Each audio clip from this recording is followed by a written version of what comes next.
Right? So this model covers the blood filtration system that happens through your kidneys, and each piece is zooming in further.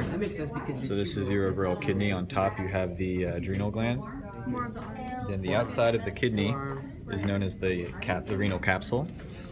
Then this first layer going inwards is the renal cortex, and then the inner layer is your renal medulla. Inside the renal medulla, you have the renal pyramids, which are these structures here, all these, and then in between them, you have the renal columns. The filtration happens within the pyramids, and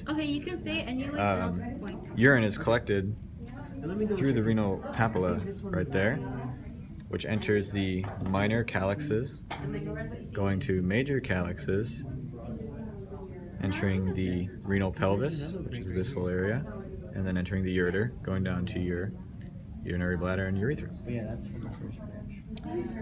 And in terms of vascular tissue, you have arteries and veins that branch off into smaller pieces. So first you have the renal artery right here that branches into the segmental arteries. Segmental goes to interlobar arteries going around the pyramids. On the top of the pyramid is the arcuate artery, which goes into here, which is, what's that one called? Interlobular. Interlobular. This is the interlobular artery, which feeds directly into the renal corpuscles, which is where the nephrons are, the structural unit of the kidney.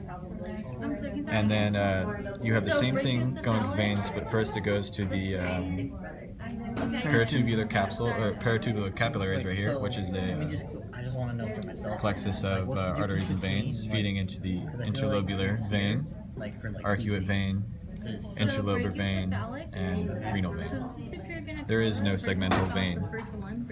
And that's the overall kidney. If you zoom in on a single pyramid right here, that's again interlobar, arcuate, interlobular, renal corpuscle. What you can see here is the nephron, all the pieces. The renal corpuscle here is where the filtration happens, and then it either diffuses out or it goes through all this structure here. And the first thing it goes through is the proximal tubule, proximal convoluted tubule, down the loop of Henle, through the distal convoluted tubule into a collecting duct, and multiple nephrons will go into one collecting duct. And that's where the urine is, and it exits through the papilla down here into the calyxes, the pelvis, and the ureter. There's two types of vascular tissue in here, and this is the interlobular pieces. Do they have another name? Also known as corticoradiate. Corticoradiate.